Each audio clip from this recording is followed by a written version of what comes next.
Hi, this is Lynd from Twilight Force. You're listening to Mosh Pit on Scene. So, Lynd is the guitarist of the Swedish power metal band Twilight Force, who released their debut in 2014. Their second album, Heroes of Mighty Magic, is out now. Lynd, thank you so much for joining me. Thank you, it's my pleasure. I wish I was in Australia right now with your warm weather. It's kind of cold, No. cold here right now. Well, it's a bit chilly at the moment. It was raining this morning, this afternoon, so it's actually not great weather over here either. So, Yeah, all right. You got a lot of insects over there, right? I forgot about that. I don't. I'm scared of those. Everything in Australia can kill you, I've heard. no, that's just rumours people like to spread. I have to bring my dragon with me in case I go to Australia. If you had a dragon, I think you'd be fine. Oh yeah, me too. So the second album, you're able to record this one with the benefit of experience. Did that mean you approached the writing and recording process any differently this time?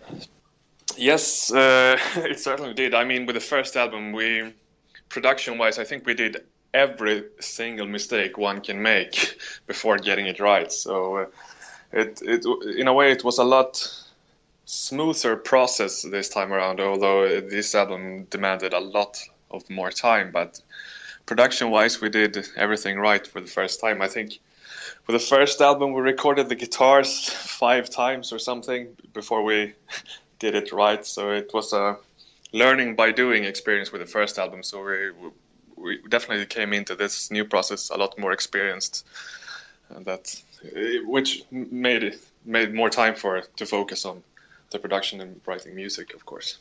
Now, speaking of the production, there's a lot going on in your music. How are you able to harness all that in one particular song and sort of have not any particular element overpower or be overpowered by the rest of what's going on?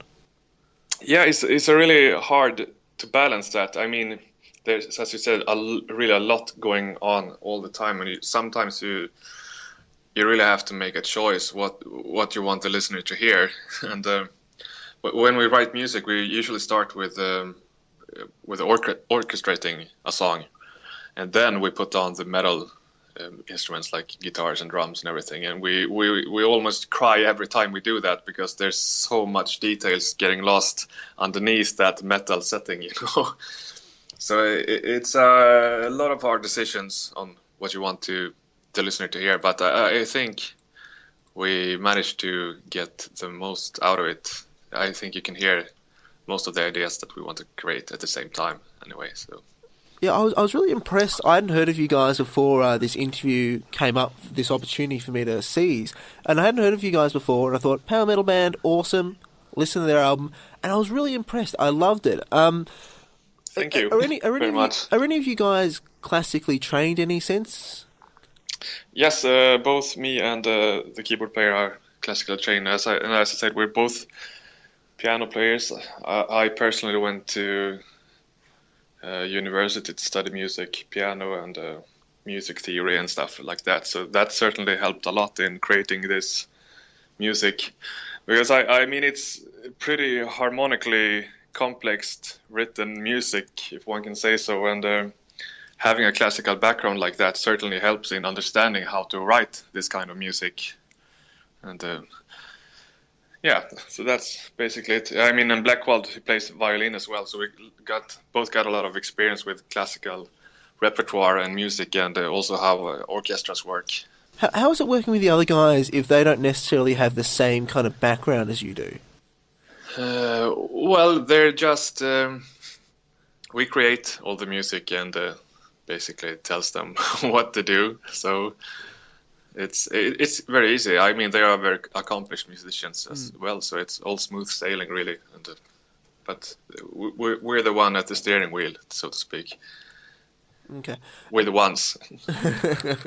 Now, you have your own studio, the Twilight Forge, which I don't know. Is that something that a lot of bands do, or is that something kind of special that only you guys do? I mean.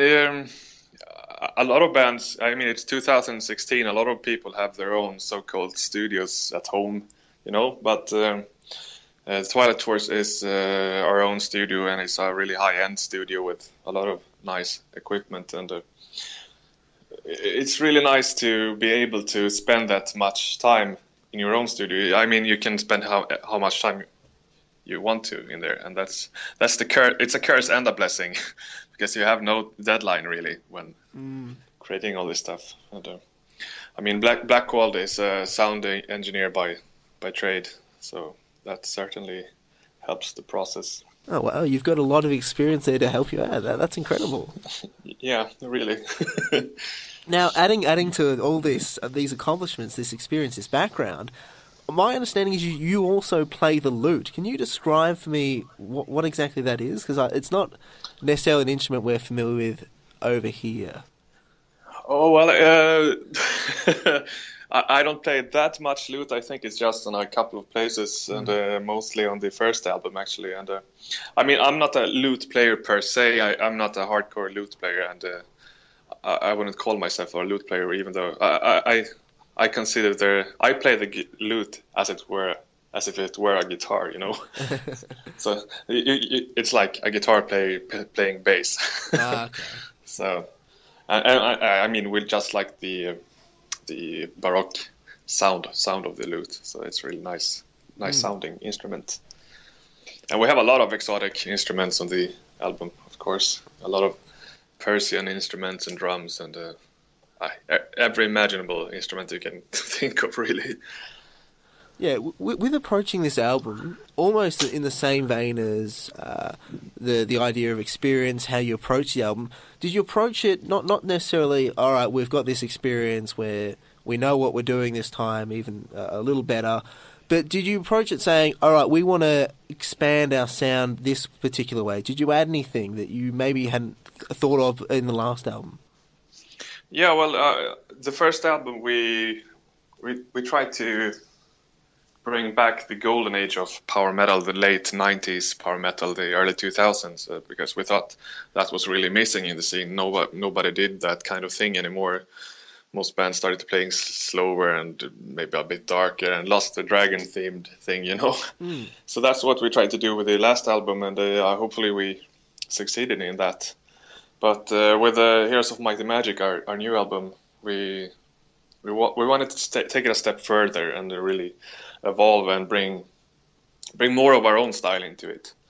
So, and as I'm sure you're aware of, a lot of bands have experimented with orchestras, combining orchestras with metal, and but I don't think any band, at least not what I've heard, have done it in the way we have done it. I mean, most bands tend to do the more Baroque-esque, Vivaldi, Bach kind of sounding stuff, you know.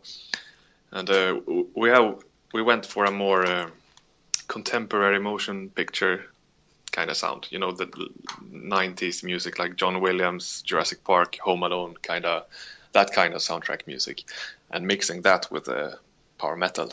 And that was we really wanted to create a sense of adventure when you're listening to the album. We wanted to feel as if you were riding a dragon or seeing one of those classic adventure movies. Now, you say that symphonic power metal has sort of, you don't see as much of it. Do you have any thoughts about why that might be? Yeah, actually, my theory is that, as I said before, most of the bands, they started out really good, and then they just forgot where they came from and started to change too much. I don't know, and he began playing a bit darker and slower, and we said to ourselves, we're going to play faster, happier, and tune up our guitars, you know, and just maintain that kind of focus on happy melodies and true to our cause from the beginning. It's easy to say now, right? Our second album, right? No idea how we will sound in 5 albums, but yeah. And now I was thinking about this. You know, given the whole fantasy, the emphasis on fantasy in your lyrics, you've got incredibly vivid pictures of dragons on your album covers, and it kind of made me think about the mainstream fantasy things that you see. You know, Lord of the Rings, Harry Potter, Game of Thrones. I mean, the last 10, 15 years, there's maybe been a little bit more emphasis in the mainstream. Yeah, I mean, we grew up reading all the books and watching all the movies. And as you said, Game of Thrones and Lord of the Rings, a lot of the biggest blockbuster movies are fantasy themed, and I mean we dress up on stage, and cosplay is bigger than ever. So I think the timing is right, and the world needs more magic. So I think fantasy is on the rise once more. Now, with the dressing up, the sense I get from it is, I wasn't exactly clear on this, but you're kind of characters who are part of the story. Is that right? Yes, that is correct. Each band member is a character this time around, and has its own lore. And we have a lore written around the Twilight Kingdoms, so all the lyrics revolve around that. And we will surely expand on that for the upcoming albums as well, because it's fun to have our own lore, and it's so much easier to write lyrics when you have your finished story, you know. Mm-hmm. And it will all be revealed in the album booklet. You have all the lore there and character stats and everything. Oh, that's and awesome. a lot of beautiful artwork as well, not just the fantastic album cover. Now, where'd you get the inspiration for the Twilight Kingdoms from? Well, really all the fantasy that we've read, I mean, it's all about the same thing, basically. It's about saving the day. Having a lot of, I mean, all the old fantasy books and movies is the inspiration, really. You've had a bit of involvement with Sabaton, another Swedish power metal band. You worked on their last... Who are they? They're just kidding. You worked on their last album, and Joachim also performed guest vocals on both your first album and this album. How'd you come to know those guys? We both grew up in the same town, and I mean, they're really great guys and really good friends of ours since ages, you know, and it just really happened naturally. I mean, there's not that many bands playing this kind of thing it's a small town. It's about 50 or 60,000 people, so we've just been hanging out throughout the years, and we asked Joachim to sing on our first album, and he wanted to do that, and the next time around he said, "You have to find me a spot to sing on your next album," and we just, oh, yeah, of course, we'd be happy to. So, and I mean, they're the greatest guys ever. They have helped us so much. I mean, that must be so awesome, given that how they've been around for a while and they're such a big band in the scene. Yeah, they have so much experience. So whatever you ask them, they can always give you a good answer and good advice, and so it's really invaluable to have those kind of insights into the business side of things. Now, you're also going to be touring with Sonata Arctica in October. That must be... Sonata Arctica, for me, like, I think they're one of that happy, in a way, sort of really enthusiastic power metal. They're one of the big bands to me. That must be so exciting for you guys. Yeah, it sure is. I mean, we went on tour with them last year as well, so we really get along great with those guys. And we will be touring throughout Europe this October, and I mean, can't wait for it. It will be a blast. Awesome. They're great, and I mean, their first albums is a huge inspiration for us as well. I mean, they really paved the way for great power metal. Dive a little bit into that. I love to get people's perspective on kind of where they're coming from. Who are some of your biggest influences musically, even if they're not like power metal bands? Well, I'd have to say that metal-wise, when it comes to metal, my biggest influences is probably, besides a lot of fast guitar players and of course, but the early Rhapsody, early Sonata Arctica, and Edguy and Stratovarius, that they're around late 90s, early 2000, and of course Blind Guardian, and that's the metal side of things. And when it comes to the orchestral side of things, it's and the kind of sound that Twilight Force has on this new album, it's a lot of John Williams and early Hollywood classic music, you know, from the 30s, and a bit of cartoonish Tom and Jerry type of things, and a lot of classical composers as well. I could go on for ages just name dropping, but what the hell. Now, how'd you first come to listen to power metal? Was it really young? Was it something you came across later in life? No, it was actually it started out when I was 13 or 14, just by seeing album covers. I think it was, and I've always loved the melodies and the somewhat high singing that power metal provides and the happy feelings. I've always been the kind of guy who wants to sing along, cheerleader kind of tunes, you know. And it was just I just wanted to raise my fist to the sky and sing along with the choruses. Mm-hmm. I almost fell off my chair when first time I heard Rhapsody. It was I can remember it even to this day. It was mind blowing, really. And who could have thought that when listening to Rhapsody at that early age, that Fabio Leone, the singer of Rhapsody, would be singing guest vocals on our new album. That's really awesome. Yeah, I was going to mention that. How did that come about? Because, Sabaton, you've known them. Yeah, he's guested previously. But how'd you get Fabio? I mean, it was actually kind of through Sabaton, anyways, because Rhapsody of Fire was they were playing at Sabaton Open Air here in our hometown Falun. So we got in touch with Fabio, and he agreed to do some guest vocals. So he came to our studio and just nailed the things right away. Really, so super professional and very humble and nice guy. So we had a pre-written melody, and he just, full power, he just nailed it right away. It was super great. And then we had some coffees, and Oh, that's awesome. Final childhood hero. It's kind of amazing, some of the experiences you have. Yeah, for sure. And I mean, it's really insane. I just wish you could really have met them when you were in the more impressionable age at 14.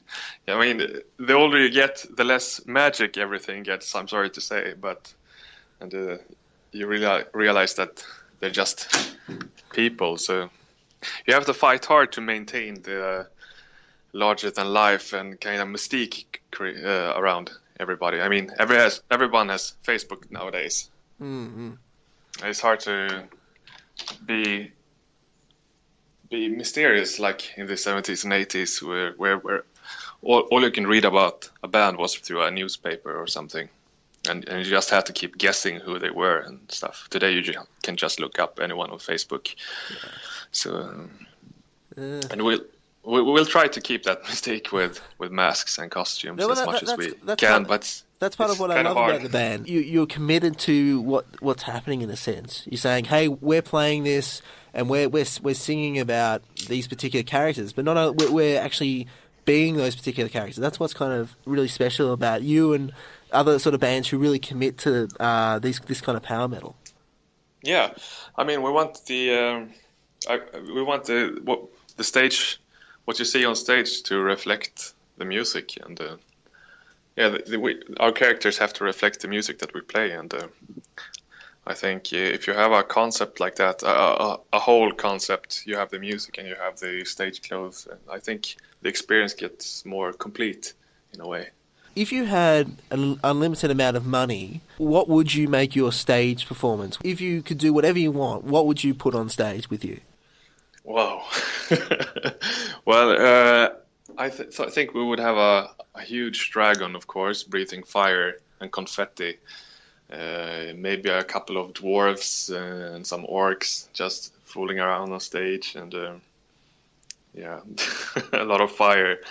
Maybe a few mountains here and there. Just let the fantasy flow. Twilight Force, Heroes of Mighty Magic, out now. Lynd, thank you so much for joining me. I've only just heard of you guys, only just listened to the first album, and I cannot wait for the second.